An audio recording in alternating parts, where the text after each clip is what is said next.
بسم اللہ الرحمن الرحیم۔ السلام علیکم گائز، ہماری ویڈیو دیکھنے سے پہلے پلیز ہمارے چینل کو سبسکرائب کر لیجئے، شکریہ۔ آج کا جو واقعہ ہم بیان کرنے لگے ہیں وہ حضرت ابو ذر غفاری کا ہے، ان کے اسلام لانے کا واقعہ، ان حضرت صلی اللہ علیہ وسلم پر ایمان لانے کا واقعہ۔ حضرت ابو ذر غفاری فرماتے ہیں، ان حضرت صلی اللہ علیہ وآلہ وسلم پر وحی آنے سے بھی 3 سال پہلے سے میں اللہ تعالیٰ کی نماز پڑھا کرتا تھا، اور جس طرف اللہ تعالیٰ میرا رخ کر دیتے اسی طرف چل پڑتا۔ اس زمانے میں ہمیں معلوم ہوا کہ مکہ معظمہ میں ایک شخص ظاہر ہوا ہے، اس کا دعویٰ ہے کہ وہ نبی ہے۔ یہ سن کر میں نے اپنے بھائی انیس سے کہا، تم اس شخص کے پاس جاؤ، اس سے بات چیت کرو اور آ کر مجھے اس بات کے بارے میں بتاؤ۔ چنانچہ انیس نے نبی کریم صلی اللہ علیہ وآلہ وسلم سے ملاقات کی۔ جب وہ واپس آئے تو میں نے ان سے آپ صلی اللہ علیہ وسلم کے بارے میں پوچھا۔ انہوں نے بتایا، اللہ کی قسم میں ایک ایسے شخص کے پاس سے آ رہا ہوں جو اچھائیوں کا حکم دیتا ہے اور برائیوں سے روکتا ہے، اور ایک روایت میں ہے کہ میں نے تمہیں اسی شخص کے دین پر پایا ہے۔ اس کا دعویٰ ہے کہ اسے اللہ نے رسول بنا کر بھیجا ہے۔ میں نے اس شخص کو دیکھا، وہ نیکی اور بلند اخلاق کی تعلیم دیتا ہے۔ میں نے پوچھا، لوگ اس کے بارے میں کیا کہتے ہیں؟ انیس نے بتایا، لوگ اس کے بارے میں کہتے ہیں کہ یہ کاہن اور جادوگر ہے، مگر اللہ کی قسم وہ شخص سچا ہے اور وہ لوگ جھوٹے ہیں۔ یہ تمام باتیں سن کر میں نے کہا، بس کافی ہے، میں خود جا کر ان سے ملتا ہوں۔ انیس نے فوراً کہا، ضرور جا کر ملو، مگر مکہ والوں سے بچ کر رہنا۔ چنانچہ میں نے اپنے موزے پہنے لاٹھی ہاتھ میں لی اور روانہ ہو گیا۔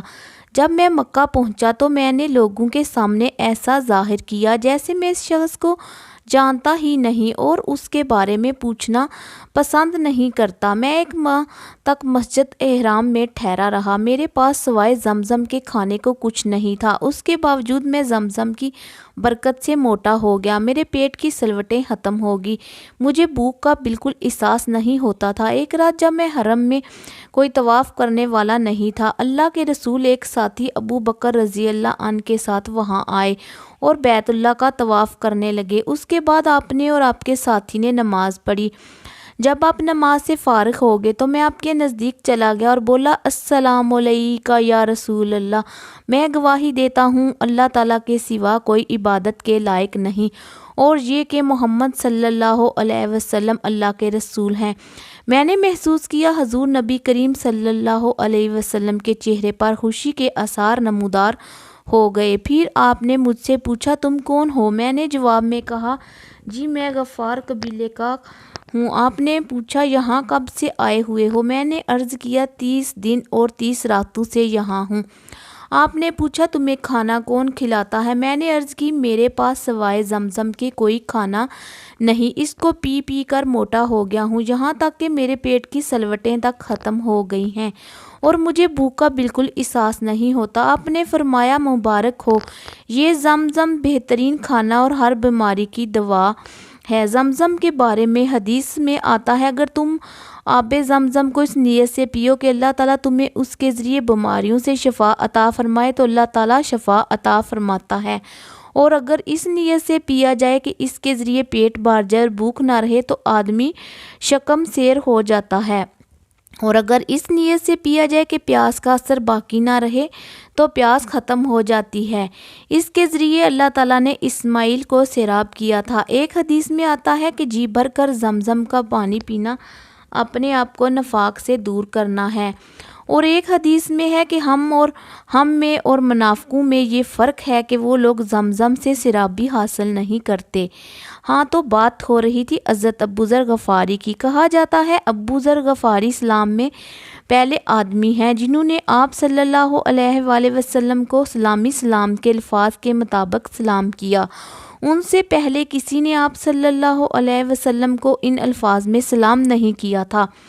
اب ابو ذر نے آپ صلی اللہ علیہ وسلم سے اس بات پر بیعت کی کہ اللہ تعالیٰ کے معاملے میں وہ کسی ملامت کرنے والے کی ملامت سے نہیں گھبرائیں گے، اور یہ کہ ہمیشہ حق اور سچی بات کہیں گے، چاہے حق سننے والے کے لیے کتنا ہی کڑوا کیوں نہ ہو۔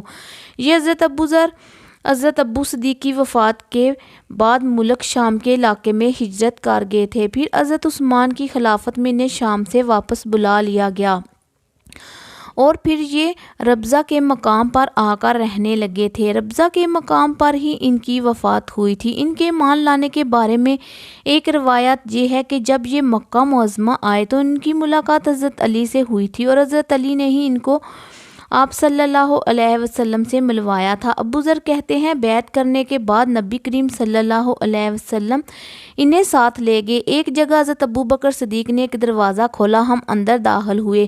ابو بکر صدیق نے ہمیں انگور پیش کیے۔ اس طرح یہ پہلا کھانا تھا جو میں نے مکہ میں آنے کے بعد کھایا۔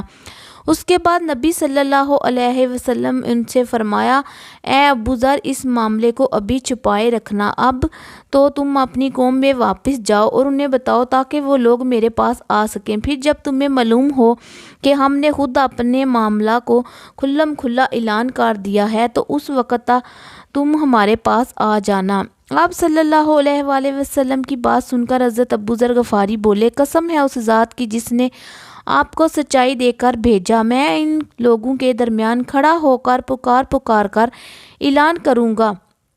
حضرت ابو ذر کہتے ہیں میں ایمان لانے والے دیہاتی لوگوں میں سے 5واں آدمی تھا۔ غرض جس وقت قریش کے لوگ حرم میں جمع ہوئے انہوں نے بلند آواز میں چلا کر کہا، میں گواہی دیتا ہوں سوائے اللہ کے کوئی معبود نہیں اور میں گواہی دیتا ہوں کہ محمد اللہ کے رسول ہیں۔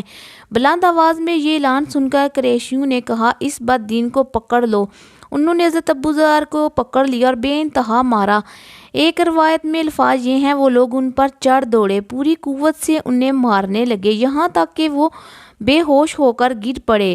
اس وقت حضرت عباس درمیان میں آ گئے، وہ ان پر جھک گئے اور قریشیوں سے کہا، تمہارا برا ہو، کیا تمہیں معلوم نہیں کہ یہ شخص قبیلہ غفار سے ہے، ان کا علاقہ تمہاری تجارت کا راستہ ہے۔ ان کے کہنے کا مطلب یہ تھا کہ قبیلہ غفار کے لوگ راستہ بند کر دیں گے۔ اس پر ان لوگوں نے انہیں چھوڑ دیا۔ ابو ذر فرماتے ہیں اس کے بعد میں زم کے کنویں کے پاس آیا، اپنے بدن سے خون دھویا۔ اگلے دن میں نے پھر اعلان کیا، میں گواہی دیتا ہوں کہ اللہ کے رسول کے سوا کوئی عبادت کے لائق نہیں اور محمد صلی اللہ علیہ وسلم اللہ کے رسول ہیں۔ انہوں نے پھر مجھے مارا۔ اس روز بھی حضرت عباس ہی نے مجھے ان سے چھڑایا۔ پھر میں وہاں سے واپس ہوا اور اپنے بھائی انیس کے پاس آیا۔ ویڈیو اچھی لگی ہو تو ویڈیو کو لائک اور ہمارے چینل کو سبسکرائب کر لیجئے اور بیل آئیکن کا بٹن آن کر لیجئے تاکہ مزید آنے والی ویڈیو آپ تک پہنچ سکے۔ اللہ حافظ۔